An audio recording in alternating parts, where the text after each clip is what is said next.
and welcome to the special broadcast from Moscow. In an exclusive conversation from the very building behind me, that's the Russian Foreign Ministry, Foreign Minister Sergey Lavrov launched a scathing attack against the West, saying they're using Ukraine as a springboard. He also alleged that it is very difficult to negotiate with Ukrainian President Zelensky as he keeps changing his mind. Here are the details. Putin's number one frontman speaks out. World exclusive from Moscow. Tactical nuclear weapons. Will Russia ever use them, deploy them? Zelensky, we never mentioned about this. He mentioned this, so his intelligence must have provided him with some news. Sergey Lavrov only on India Today. Lavrov trashes Bucha war crime charges. Instead, they're staging some fake situations like couple of weeks ago in the place called Bucha. Big push for Russia-India-China alliance. What we would like to do as Russia, we would like to promote the formats where India and Russia and China participate together. World exclusive. Putin's foreign minister. This is a world exclusive. Lavrov, in an interview to me, said that it is the NATO and the West that triggered this war. He also said that sanctions are not going to hurt Russia and rejected claims and allegations by Ukraine on Bucha war crimes, saying they're fake. Take a look.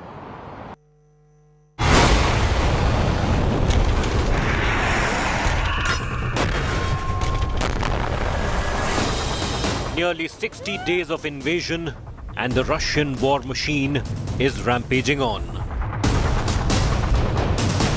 Now the man fronting this war, Putin's foreign minister, Sergey Lavrov, is breathing fire. Speaking exclusively to India Today and mincing no words. Lavrov blamed the West and NATO for pushing Russia to invade Ukraine. Russia is warning all its colleagues that just on our borders, you have been creating a springboard against us. You have been pumping arms into Ukraine. You have been totally ignoring the legislation of Ukraine, which completely prohibited the Russian language. You have been ignoring legislation which have been encouraging neo-Nazist ideology and practices. Of course, the very latest development because it was all linked with Ukraine becoming NATO springboard and NATO expansion. And they were saying that Ukraine will be in NATO. Nobody can stop Ukraine if it so wishes. And then President Zelensky said that he might think about coming back to possess nuclear weapons. And in November last year, my president suggested to the United States and to NATO to sit down, to cool off. Despite warnings and threat about an impending nuclear strike on Ukraine, the Russian foreign minister told India Today that it was in fact Zelensky who first raised the nuke bogey. Tactical nuclear weapons. Will Russia ever use them, deploy them? Zelensky, we never mentioned about this. He mentioned this, so his intelligence must have provided him with some news. I cannot comment something which a not very adequate person pronounced.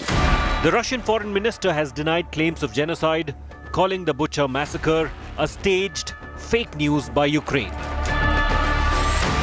We have been targeting only military infrastructure.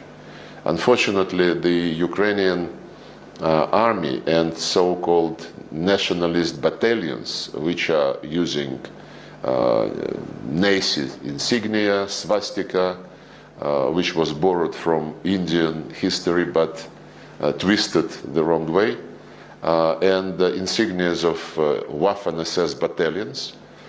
These people were using and continue to use civilians as a human shield. A couple of weeks ago in the place called Bucha, where the Russian troops left on the 30th of March, I think, and for 3 days the city was back in the hands of Ukrainian administration. The mayor of Bucha was publicly saying that we are back, the city is back to the normal life. And only on the fourth day, they started showing images of dozens of corpses lying in the street, which was only a few days before shown as being back to normalcy. With Russia reeling under sanctions, the country's foreign minister accused the West of hypocrisy. This outcry started only when the Russians decided to protect Russians who are citizens of Ukraine and who were absolutely discriminated. The American military never had any scruples about achieving their military goals, be it in Syria, be it in Iraq, be it in Afghanistan for that matter. And this is a tragedy when people die. But we cannot tolerate the situation when our Western colleagues say that we can do anything we want. With the war nearing the 2-month mark, Russia has made its intent clear. Sergey Lavrov says the special operation is at a very critical moment. These republics, the militias of these republics are fighting to get their territory back. Because when they held referendum in 2014, it was held on the entire territories of the former regions. But then the coup leaders started the war, which they called anti-terrorist operation, and they took considerable chunk of both regions. So yes, we recognize them in their declared territories as a result of referendum. The message from Russia is clear. It's not over yet. With Geeta, Mohan in Moscow, Bureau Report, India Today. In his interview to India Today, Sergey Lavrov very clearly spelled out the second leg of Russia's offensive, saying that the captured territories will not be returned, will be retained, even those that go beyond the Donbas region. Very clearly saying that referendum is a part of democratic structure and that in these places referendums could be held. The biggest takeaway of the biggest war interview. After weeks of offensive, bombardments and missile strikes, leaving Ukraine in ruins, its key cities on their knees, Kremlin is dramatically changing its strategy. For the very first time, Russia has explained what it intends to do next in its offensive in Ukraine, giving a rare glimpse into its military strategy, often guarded behind a strict Iron Curtain. And this operation will continue. It is beginning, another stage of this operation is beginning, and I'm sure this will be a very important moment of this entire special operation. And the news trickling in from India Today's Sergey Lavrov interview does not augur well for Ukraine. Lavrov also announced the beginning of the next stage of the special operation in Ukraine, putting an end to speculations. Russia, for the very first time, also made it clear that it will not return territories captured from Ukraine, even those outside Donbas, which effectively means that Kharkiv and Sumy in the north, Zaporizhia, Kherson, Mykolaiv and Odessa in the south will be retained by Russia. Have been appointed now by Russia in Berdyansk and Melitopol, and they're saying that they will hold referendum, that they're not going to go back to Ukraine. Is that the plan? Utmost democracy, right? Referendum. So we are looking at referendum. People saying what they want. While Russia will not return the captured territory, it has decided to hold a referendum in the new regions now under its control. It means bifurcation of Ukraine, which will lose its access to the Sea of Azov and its naval bases. Lavrov also reiterated Russia's stand that Kremlin will focus on the Eastern Front after its strategic decision to move out of Kyiv. This operation in the east of Ukraine is aimed, as was announced from the very beginning, to fully liberate the Donetsk and Lugansk republics. And this operation will continue. It is beginning, another stage of this operation is beginning, and I'm sure this will be a very important moment of this entire special operation. Russia has been negotiating on the future of rebel stronghold of Donetsk and Luhansk to enable it to break away from Ukraine, apart from tightening its control over Crimea. The fall of port city of Mariupol has given Russia the added advantage. The big takeaway from Sergey Lavrov's interview, not just the fact that Russia is going to ensure the Donbass region, that is Donetsk and Luhansk, remain independent, but also captured territories that are now under Russian control could be looking at a future referendum that they might not ever return to Ukraine. Ukraine is now looking at the possibility of losing more land. In Moscow, Geeta Mohan for India Today. Ukrainian President Volodymyr Zelensky's courage to defend his country may impress the global audience.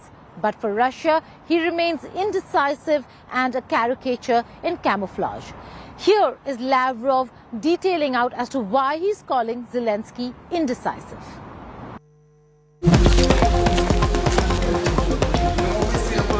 For the world, Volodymyr Zelensky is the unlikely hero of this war. But for Russia, he is ineloquent, indecisive, and a caricature in camouflage.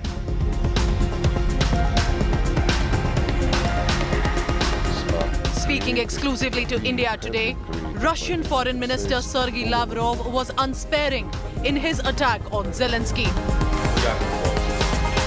I cannot intelligently discuss what President Zelensky says because he always changes his mind, diametrically. He was initiator of the negotiations, which we accepted. At some point, we were disappointed because they were changing their mind every time and coming late, leaving early. Taking a dig at Zelensky's now trendy attire of khaki t-shirt and pants, Lavrov accused the Ukrainian president of allying with the neo-Nazis. President Zelensky, in his camouflage, was asked about Azov by another journalist, and Zelensky said quietly, well, Azov, they are what they are. We have many groups like this. They are part of our army. For the long 8 years, nobody lifted a finger, nobody bothered, about what was being groomed in Ukraine. There is more. The Russian foreign minister then called the Ukrainian president ineloquent and a leader who cannot be taken seriously. We never mentioned about this. He mentioned this, so his intelligence must have provided him with some news. I cannot comment something which a not very adequate person pronounces. The Russia-Ukraine war is as much a clash of personalities as it is of the military and ideologies. With Geeta Mohan in Moscow, Bureau Report, India Today.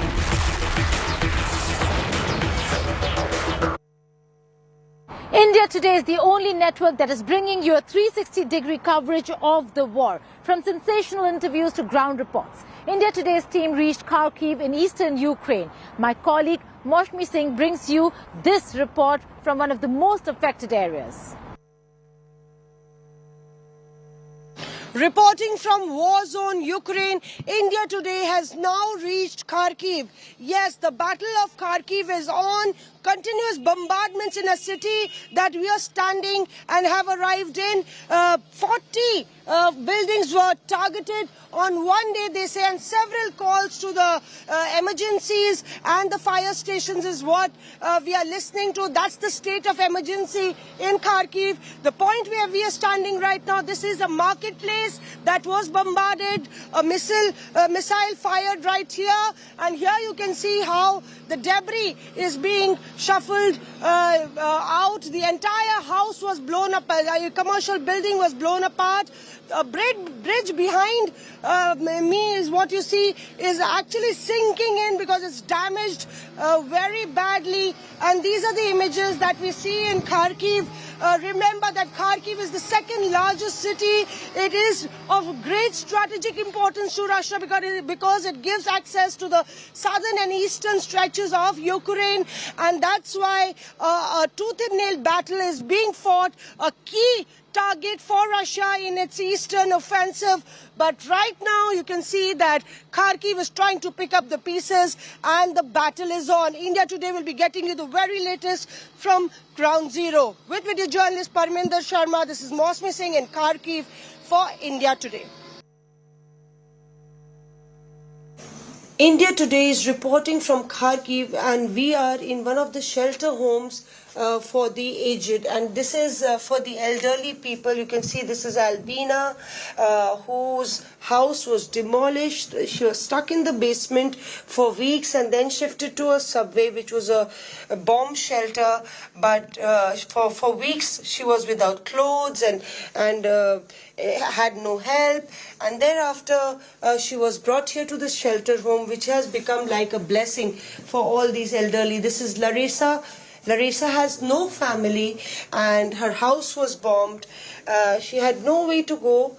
They can't walk, and now they are nicely tucked up in their bed. You can see they have nice cushion and everything. Her hand is nice and warm. She has some biscuits to eat, and that's the cap that keeps her really warm. All right. So here you can see that. Hello. So these people have really been hurt. These people have been really traumatized, and rarely, the volunteer center can cater to their needs because they are very old. I'm showing you, this is Yugan right here, who's 82, and this is Misha. Misha is 72, and Misha and Yugan are another set of refugees who've come from in and around the Kharkiv area that is being bombed continuously. Misha is reading this book. He did explain to me that he's reading that it's not only about money, So it's not all about money is what he's reading. And Misha has a message for India. Привет, Индия. У меня все хорошо. Thank you. Slava Ukraine. Slava. Slava. So here you can see that this is their room, which has become their world now. Some napkins and things for daily need. You can see here radio that they hear and pass their time. It's not an easy moment for them. It's been a very, very difficult time for the people of Ukraine. But here the volunteers have acted like a firewall for all the victims who have been very traumatized in this war. With video journalist Parminder Sharma, this is Mosmi Singh getting you this ground report from Kharkiv for India Today. War dehumanizes everything it touches. Here's a report from Mariupol, where there are bodies on one side of the street and on the other, people are trying to walk, evacuate or go look for food. That's the story of Mariupol. Take a look.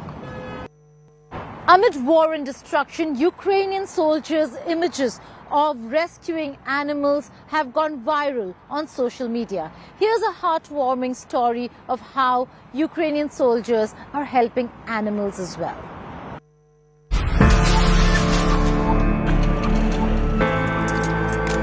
Amid a consistent stream of images showing gory scenes of blasts and casualties in the middle of destroyed cities, These images of Ukrainian soldiers enjoying a moment with their pets indeed filled our hearts with joy. The Ukrainian armed forces put out some really heartwarming images of their soldiers caring for their furry friends amid the Russian onslaught, which sees no end in sight. These frightened animals have been caught in the absolute chaos of Russian violence, depriving them of warmth and care. Ukrainian soldiers are seen making the most of their time with these beautiful animals, giving them the love they've been yearning for. Clad in their military uniforms, guns dangling on their arms, Ukrainian soldiers were spotted showering all the kindness on these animals, many of whom have been rescued from combat zones or left behind in the rush of refugees fleeing Russia's invasion. This soldier was seen playfully nudging the dog, who pounces on him with much enthusiasm, enjoying all the attention he gets in the middle of this war. More images come in of soldiers showing great kindness to many pets who have been moved to safety after over a month of gruesome war. A helpless feeling indeed prevails as reports of animals injured and abandoned in Ukraine pile on. All the love Ukrainian soldiers have shown to these animals have indeed been reciprocated in measure. Bureau Report, India Today.